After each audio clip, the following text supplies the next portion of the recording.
Историята не се движи от датите, а от хората и събитията. Именно те са в основата на ГЕРБ, най-голямата българска политическа партия. Зад успехите стои дългогодишната работа на всички. Стои визията за по-добър живот в България и достойно място на страната ни в Европа. Над 4000 делегати с нови идеи за България учредиха ГЕРБ в зала 1 на НДК. По предложение на тогавашния кмет Бойко Борисов, за председател на партията беше избран Цветан Цветанов. За 3 месеца структурите в цялата страна станаха факт. Днес ГЕРБ има свои клубове във всяка община в България. На първите проведени в България избори за членове на Европейския парламент над 400 000 избиратели гласуваха за нас. Това бе първа изборна победа за ГЕРБ и първата за партиите от център-дясно от 1997 насам. Партията имаше 5 евродепутати в Европейския парламент и така започна промяната. Откритото управление, гарантирано от ГЕРБ, доведе до категорични резултати. Втора поредна победа, този път в местни избори.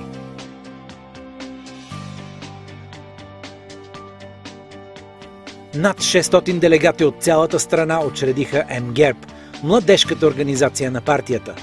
Първият и председател стана Моника Ханс Панайотова, днес заместник-министър в кабинета Борисов 3. И до ден днешен ГЕРБ е първата голяма партия в България, която осигурява толкова широко представителство на младежите в политиката. ГЕРБ не забрави и хората с най-дълъг житейски опит. Затова през 2008 се създаде и организацията Старейшини ГЕРБ.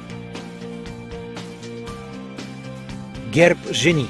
Женската структура на ГЕРБ беше следващата стъпка. Първи председател на организацията стана Геновева Алексиева. Така ГЕРБ стана партията, благодарение на която най-много дами намериха заслужено място в българската и европейска политика.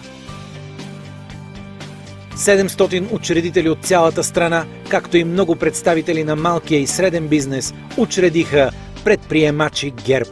Организацията на предприемачите, подкрепящи партията. Днес Предприемачи ГЕРБ имат структури в цялата страна.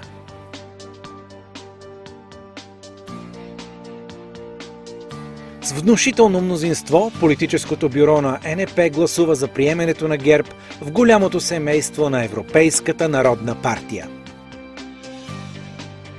На изборите за членове на Европарламента ГЕРБ спечели убедително с повече от 600 000 гласа. Изборната победа на ГЕРБ бе внушителна и показа каква е волята на народа. ГЕРБ участва самостоятелно на изборите за 41-во Народно събрание и след изключително високата избирателна активност безапелационно спечели парламентарните избори. Мажоритарният вод също донесе победа и доказа, че България може.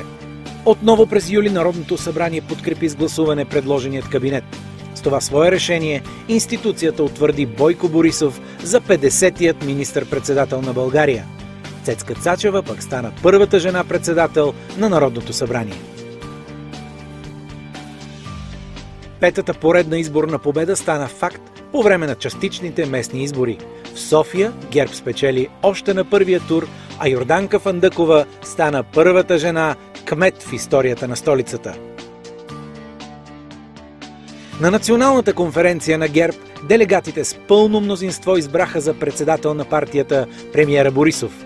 Негов заместник стана Цветан Цветанов, който съвмести поста с този на министър на вътрешните работи. Цветанов се утвърди и като един от най-успешните и признати управленци в сферата на сигурността. Годината е 2011. В края на октомври ГЕРБ постигна 2 от най-внушителните си победи. Кандидатите на партията Росен Плевнелиев и Маргарита Попова станаха президент и вице-президент с гласовете на близо 1 700 000 българи. По същото време се проведоха и местни избори, спечелени безапелационно от ГЕРБ. Партията затвърди позицията си в големите градове и удвои броя на общинските си съветници. Младежката организация на ГЕРБ отбеляза 4-ти рожден ден. За това време тя увеличи членската си маса над 10 пъти и стана желан партньор на европейските студенти-демократи и младежите на Европейската народна партия.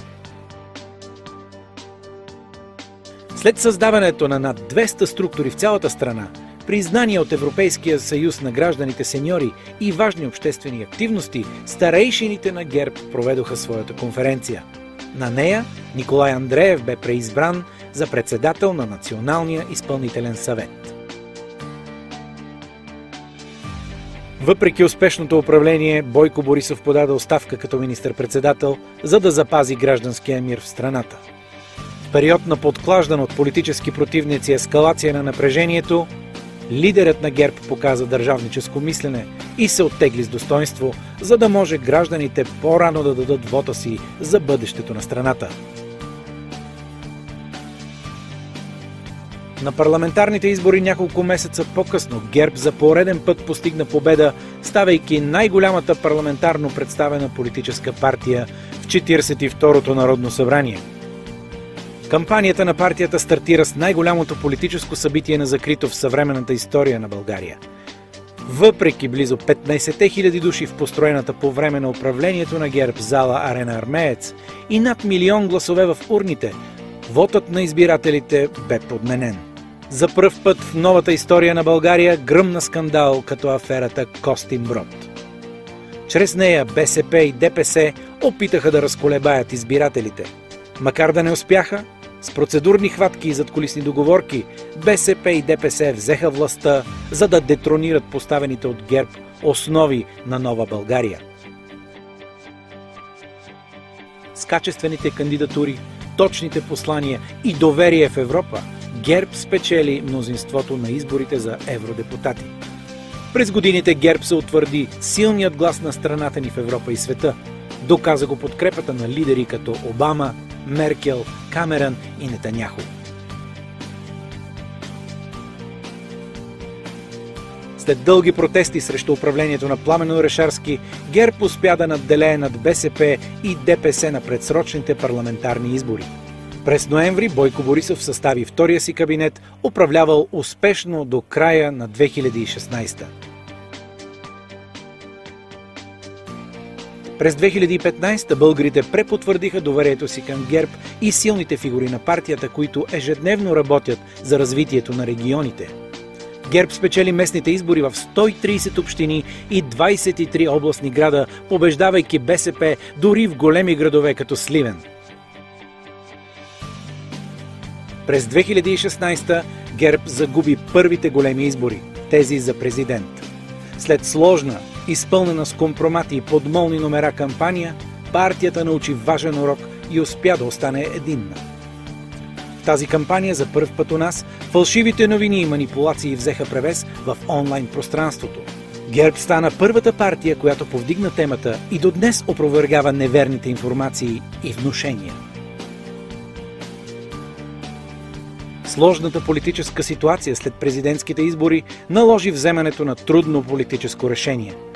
Страната се изправи пред нов парламентарен вод, но трябваше да препотвърди желанието на българите за правителство с премиер Бойко Борисов. През март българите отново ни гласуваха доверие, показвайки категорично какъв път за развитие на страната искат. Борисов сформира третия си кабинет, ставайки най-дълго управлявалият премиер в съвременната история на България. През годините ГЕРБ се утвърди като единствената алтернатива на политическата безпринципност, която спъва развитието на България. Ние сме единствената център-дясно в сегашния парламент. Ние сме единствените, които не допускат поредно пагубно управление на БСП. Силните фигури на партията не само преобразяват страната ни, те реализират политики, които са от значение за всички европейски граждани. Затова забравете датите, помнете хората, помнете свършеното и нека продължим заедно, защото историята е в наши ръце. Това е ГЕРБ, това сме ние. С теб сме по-силни.